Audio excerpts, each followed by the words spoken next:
देख रे करमवीर,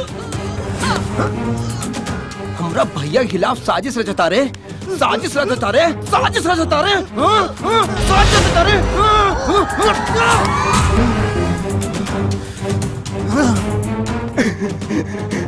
अब मर गए भैया, मर गए, मर गए। मातो जी, पहले के बकाया और अभी के एडवांस सब आ जाए के चाहिए, समझ गई ना? चला संडे। बकाया और एडवांस आ जावे के चाहिए, नहीं तो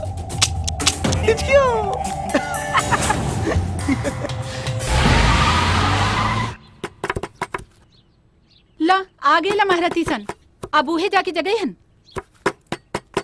अरे रुका लोगन, रुका, दरवाजा तोड़ देबा का? अरे रुकवा लोगन। आ प्रणाम दीदी। प्रणाम। प्रणाम दीदी। कहाँ बड़न भैया? सुतल बाड़न, जा।